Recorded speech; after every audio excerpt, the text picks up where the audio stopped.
tous et bienvenue. Robert Mambé-Begré, le nouveau chef du gouvernement ivoirien. Il a été nommé ce 16 octobre 2023 par le président de la République ivoirienne, Alassane Ouattara. Il vient remplacer Patrick Achi qui a occupé cette fonction depuis 2021. Jusque-là, ministre-gouverneur du district autonome d'Abidjan, Robert Begré Mambé, soit 11 ans, est candidat de la liste du Rassemblement des Oufouettistes pour la démocratie et la paix, RHDP.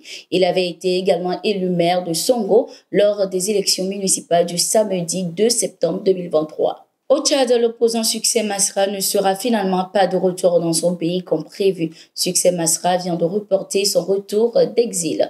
Lors d'un entretien accordé à la presse française, le leader du Parti des Transformateurs a laissé entendre que le mandat d'arrêt lancé à son encontre n'a rien à voir avec sa décision. Je n'ai aucun problème à répondre devant la justice de mon pays d'abord pour le respect que j'ai pour l'institution qui doit être une institution respectable, même si c'était vrai faux mandat d'arrêt qui a été exhibé pour des raisons purement politiques. Des informations portées à notre attention font état de la possibilité d'un affrontement à l'occasion de notre retour. Nous avons mis notre retour sous le signe de la réconciliation dans la justice et l'égalité. Deuxièmement, le facilitateur désigné de la CEAC nous a fait parvenir des informations suggérant fortement de décaler de quelques jours pour lui permettre de continuer d'obtenir des éléments de réponse suite à sa médiation, sa facilitation, après nous avoir réussi après s'être rendu à N'Djamena. Donc, nous avons décalé pour début novembre pour avancer dans le sens de la réconciliation nationale, a-t-il expliqué.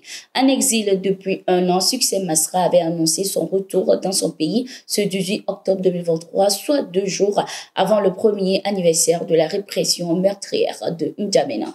Plusieurs partisans du parti de l'opposant ont été également arrêtés la semaine dernière. Selon la police, ces militants se seraient rassemblés dans le but de troubler l'ordre public à l'approche de l'anniversaire de l'insurrection du 20 octobre 2022. Les raisons évoquées par la police ont été contredites par l'opposant sur sa page X.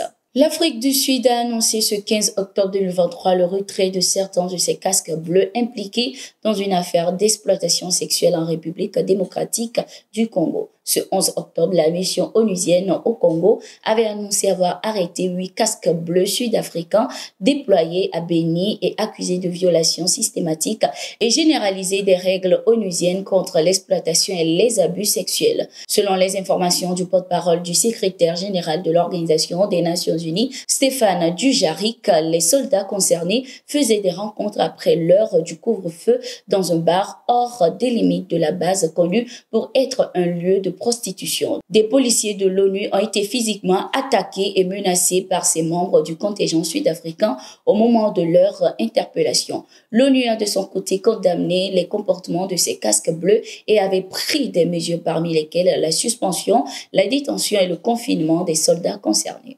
Le Burkina Faso continue le renforcement de sa coopération avec l'Arabie Saoudite. Le président de la transition, le capitaine Ibrahim Traoré, vient d'être invité au sommet saoudo-africain.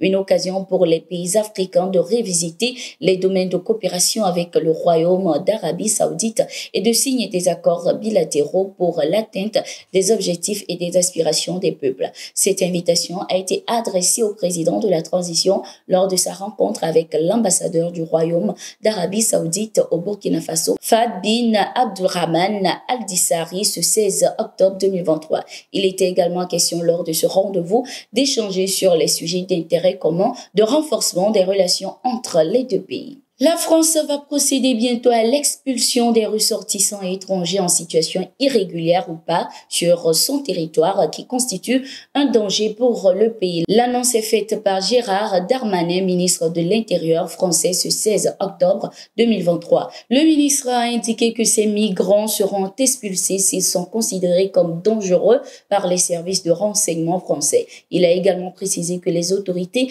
allaient procéder à un examen minutieux de chaque cas et retirer les titres de séjour et les protections asilières octroyées à ces ressortissants étrangers pour pouvoir les expulser. Une décision qui intervient après l'attentat d'Arras qui a coûté la vie à un enseignant. Selon le ministre, 489 étrangers sont actuellement fichés pour des faits de radicalisation, dont 214 sont en prison ou à l'hôpital psychiatrique, 82 assignés à résidence et 193 qui sont en attente d'expulsion. C'était tout pour l'édition de ce jour. Merci d'être resté avec nous. Nous sommes en continu sur nos différentes plateformes. When I lift up my voice, all I sing is a joyful song. Precious a une très belle voix. Hein. Tu sais ce que ma femme aime le plus chez elle? C'est sa beauté et surtout la clarté de sa peau. C'est quoi son secret, ma? Charlie. Ah mais ouais, on m'a bien. Toi aussi, est-ce que je peux lui demander ça? J'ai tout écouté dans mon casque. Voici mon secret. Peau d'ange. Donne ça à ta femme. Elle aura le même éclat que moi. Ah mais, tu sens bien. Pour une peau sublime et soyeuse, choisissez Peau d'ange, le savon de l'élégance. Peau d'ange, en vente partout.